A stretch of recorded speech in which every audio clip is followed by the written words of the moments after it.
दिल्ली के आजादपुर मंडल की राजनीति में एक बड़ा बदलाव देखने को मिल सकता है।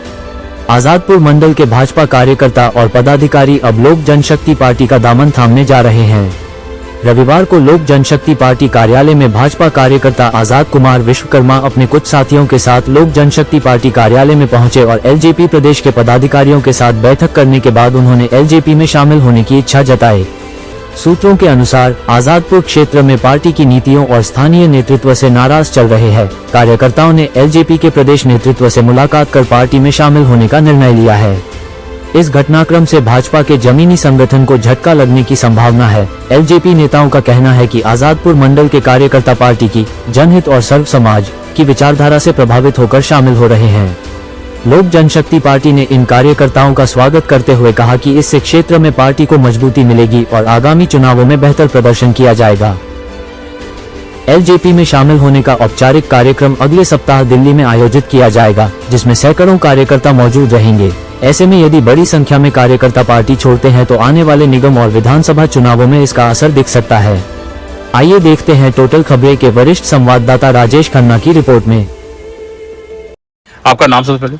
आजाद कुमार विश्वकर्मा। विश्वकर्मा जी, आज आप लोक जनशक्ति पार्टी में आए हैं और आज आप पहले भाजपा थे, क्या कारण है कि आप जो है कि आप यहाँ पर आए? क्या भाजपा में क्या त्रुटि सर ये थी कि कुछ हमारी बातें सुनी नहीं गई, कोई बेइज्जती सी हुई, इस वजह से हम पसंद नहीं किए, तो इसलिए एक दूसरा रास्ता अपनाना पड़ा।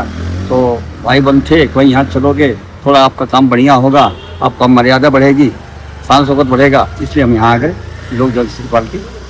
और यहाँ को आसमान जी इसके इस समय करता हैं यहाँ पर, इस वजह से हमको जो यहाँ मीटिंग हुई हम उससे बहुत बढ़िया स्वस्थ हुए कि हमारी बात को सुना जाएगा। तो आज आपने पार्टी को ज्वाइन कर लिया आपने? पार्टी ज्वाइन हमारी होगी 1 तारीख में, बाकी अभी सहमति हो चुकी है अपनी। तो आज क्या आपकी मुलाकात थी, कैसी रही मुलाकात? बहुत बढ़िया रही, बहुत बढ़िया मुलाकात रही। आपकी सदस्य नाम तो याद नहीं कर पाऊंगा मैं सबका। ठीक है, अमित जी थे, अमित गुप्ता जी, अमित गुप्ता जी हमारे स्टेट प्रेसिडेंट हैं, और रवि जी है। रवि सहमति के अंदर नाम का याददाश्त थोड़ा सी कम है, और सोचेंगे, थोड़ा समझेंगे, करेंगे इसमें। ठीक है जी। 1 तारीख को आप जब आएंगे तो पूरे दल बल के साथ आएंगे? पूरे दल बल के साथ आएंगे। ठीक है, आपका नाम? मेरा नाम रवि प्रकाश होशंगा, दिल्ली प्रदेश उपाध्यक्ष हैं। तो आज आपके पास विश्वकर्मा आए हैं ये ज्वाइन करने के लिए, क्या कहना चाहेंगे इनके बारे में? कैसे क्या है कि हम लोग हैं रामविलास पासवान जी का सिपाही। रामविलास पासवान जी नहीं रहे, उनके अब हम चिराग पासवान जी के नेतृत्व में आप देख रहे हैं कि बिहार में अभी हमारा टोटल मतलब कि 19 मतलब विधायक है, 1 MLC हमारे हैं, 5 हमारे सांसद है। अभी यूपी के चुनाव में हम लोग अपना पूरी भागीदारी निभाने की कोशिश कर रहे हैं। उसी तरह दिल्ली प्रदेश के हम लोग सदस्य हैं। दिल्ली प्रदेश में यूथ विंग की कम से कम हम चाहते हैं MCT 2027 के चुनाव में हम अपने कम से कम बुराड़ी क्षेत्र, आदर्श नगर क्षेत्र है, कम से कम तो 4 से 5 जिला, जो हम 4-5 जिले का जो हमारी जिम्मेदारी है उसमें हम दमखम से लगे और अपने पार्टी के नेतृत्व से हम मतलब कम से कम अपने नेतृत्व में 10-12 सीट लेने का आग्रह करेंगे कि हम अपने 10-12 सीट लेकर के अपने पार्टी के MCD में सदस्य, पहला तो जो हमारा MCD से हम अपने सदस्य को एक नगर निगम सदस्य करें और लोगों के लिए कार्य करें। क्योंकि हमारा जो मेन उद्देश्य है कि दलितों, शोषित है, वंचित है, दिल्ली में बहुत ज़्यादा समस्या जो भी है उन सब उनकी समस्याओं को निराकरण हम अपने पार्टी के अस्तित्व से और हम अपने जितने भी नगर निगम सदस्य हो गए उनके द्वारा हम कराने का शुरू किया जाए। क्या भाजपा के सीटों का जो गठबंधन को लेकर रणनीति तय हो चुकी है? जो देखिए हमारा अभी जो गठबंधन है वो बिहार में है, अभी हम यूपी में भी अभी हमारी गठबंधन नहीं है। हम अपनी यूपी में अभी जितने भी सीट पे हम अकेले नेतृत्व करने के लिए क्षमता कर रहे हैं।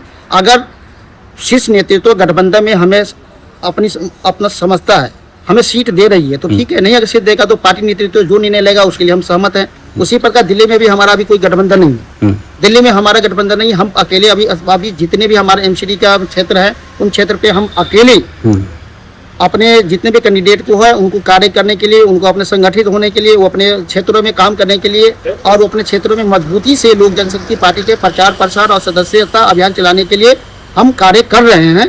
बाकी आगे जब 2027 की MCD के चुनाव होगा, अगर गठबंधन होती है तो गठबंधन में सीट अपनी तरफ से की जाएगी, नहीं मांगी जाएगी तो फिर पार्टी निर्देश को दिया जाएगा। हम हो सकता है कि अकेले भी MCD के पूरा चुनाव लड़ सकते हैं। विधानसभा में तो जो है कि 5 सीटें मांगी और आपको 1 सीट मिली थी, देखिए अभी क्या था कि हमारा नई नई शुरुआत थी।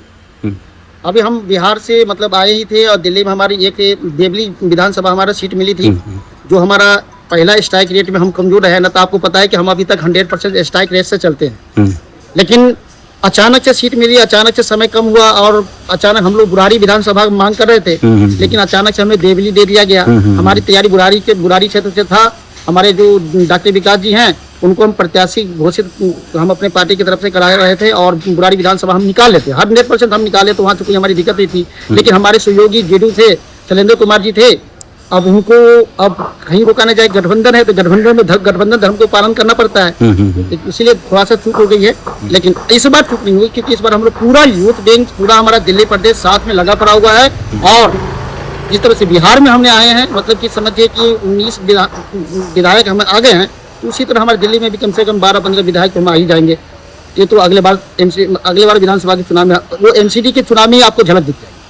पार्टी जिंदाबाद, लोक जनशक्ति पार्टी जिंदाबाद, जिंदाबाद, पार्टी जिंदाबाद, लोक जनशक्ति पार्टी जिंदाबाद।